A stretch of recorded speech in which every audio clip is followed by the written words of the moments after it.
Hey guys, it's Queer Gremlin, and today I'm officially 2 years on testosterone. I remember in the beginning of my transition just waiting and waiting and waiting and waiting to get to a place where I felt okay. And then I blinked, and I was there. This last 2 years has gone by so fast. Like, I can't even believe how ridiculously fast it's gone by. There are times when I find myself these days thinking about how it's such a chore to have to do my shot, like putting it off and putting it off and putting it off. And then there are days like this, like my 2-year anniversary on testosterone, when I think back just how excited I used to be every single time to take that shot. And I realize that it still is such a privilege to be able to be on testosterone and to be able to medically transition. It's insane. But I'll save you some cheesiness for later. Let's get into it, as we always do, head to toe. Getting started with my hair, for the last year I've been incredibly concerned about losing hair, and I think I've kind of come to the conclusion that I'm not going bald at 22. I was just finally experiencing hairline changes that are supposed to happen around 2 years on T. So just a quick update with that. You can kind of see the sides haven't really changed much. It's slowed down a lot. I still have a pretty round hairline, but I do have like a dip in right here, which is just like my dad's hairline, so that's interesting. Coming down to like my eyebrows, I feel like over the last 2 years my eyebrows have definitely gotten thicker, but I'm not gonna lie. If you've noticed my eyebrows being thicker in some videos and thinner in others, I have been known to use eyebrow gel from time to time because I just like the way it looks, so if I'm looking rather voluptuous in the eyebrow area, that's why. Oh my god, I literally feel like I forget to do this every single time now. I don't think my voice has necessarily changed, or, okay, I feel like my voice has changed over the last couple months, but I don't think it's because it's getting deeper. The way that my endocrinologist described it when I was trying to figure out what was going on with my voice is it's not going down this way, it's kind of flattening out, and so it's filling out, it has a fuller sound to it than it used to. But anyway, this is my voice pre-T. This is my voice 6 months on testosterone. This is my voice 1 year on testosterone. This is my voice 1.5 years on testosterone. This is my voice 2 years on testosterone. Getting into the main course of all of the changes going on with my face. Maybe you guys have noticed, maybe you haven't, but I no longer have just like craters and volcanoes of acne on my face, at least at the moment. And that's because over the last 6 months I've been on Accutane, and I'm about to finish, I think, in less than a week, and I don't regret it for a second. The side effects over the last 6 months have been absolutely horrible, but the level of confidence that not having acne has brought me is irreplaceable. So there's that. But really, my pride and joy over this last 6 months has been facial hair growth. So over this last 6 months, I've had an insane boom in facial hair growth, and that's probably due to the fact that my endocrinologist increased my dose just a little bit more, and I guess that was just like what I needed. It might not be like highly visible to you, but I can see it and it makes me happy. But mainly I grow just like a little mustache and then this like weird soul patch thing here. A lot of it though is kind of like a neck beard. So I do grow a lot under here and like a tiny bit up onto my jaw and my cheeks, but all of that mainly just looks like dirt and I don't like it, so I kind of just shave it off for the time being, but hopefully in the future it'll look better. And listen, I understand that the mustache looks like dirt, but just let me have my dirt, okay? It's a choice. But yeah, that's something that's made me feel incredibly happy to be able to do, is grow facial hair, because I can remember even as a kid just like drawing on facial hair and like making little like paper mustaches and stuff and like goatees. I remember I have a picture of me when I was a little kid with like a teeny tiny little like paper goatee glued on. Like it's something since I was like 7 years old that I've wanted, and you know, as I grew up and obviously realized that's not realistic to be able to grow facial hair, I think 7-year-old me would be incredibly amazed to see today that I'm able to grow my little paper goatee. Moving on into kind of just my body as a whole.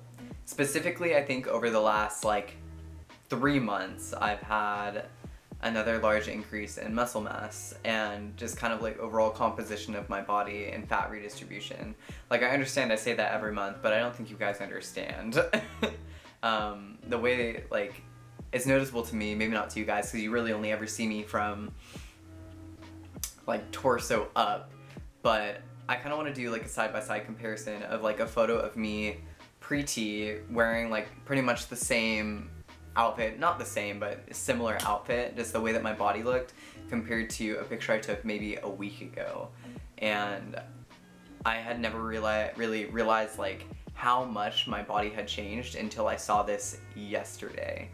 But I'll put those pictures up right here.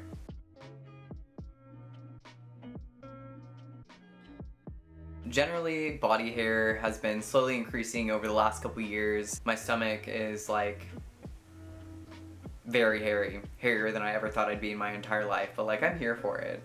But I think the reason why I have the most hair on my stomach over any other part of my body, not even like my legs or my arms or anything, like I'm like still relatively bare. My stomach is where I do my injection, because I do sub-Q injections. So that might be part of the reason. I'm still getting chest hair, like increasing more and more here and there, and I've become more and more okay with it. Like, I'm very excited to see where it goes in the future. Right now it's very like light and sparse, but I think I'm really going to enjoy it, especially after top surgery. Speaking of top surgery, big news, the next step in my transition is going to be top surgery. I have a consultation scheduled with Dr. Garamoni on the 12th, so I think that's next Wednesday, and I'm not sure when I'm going to schedule, but I'm probably going to schedule pretty far out, just kind of to coincide with like the way that my life is scheduled out with school and work and everything like that, and also just with everything going on. I'm not really too keen on going to Florida, having that be a hot spot right now, but hopefully maybe like 8 months out, it won't be. So wish me luck in that department. I feel like whenever I do these videos, I struggle with the physical changes, because I see myself every single day. I see these changes happening, and it's not very often that I look back on pictures.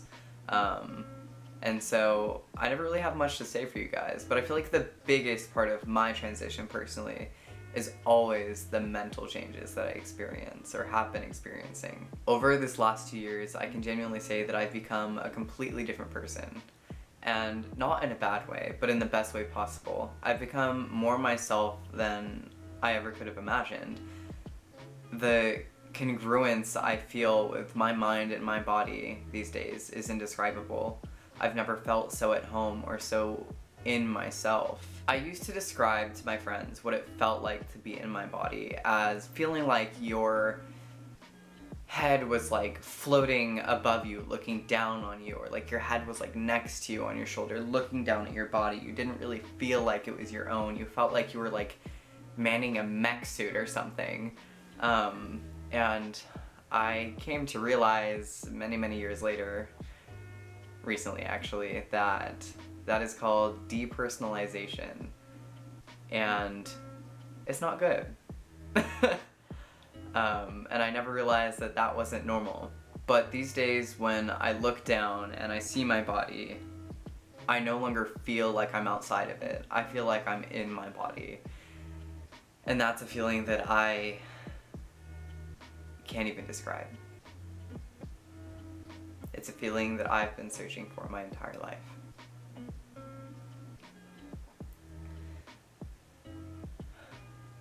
Given that I've reached this place of comfort and stability within myself, it's kind of opened the door for me to do a lot of internal work, if that makes sense.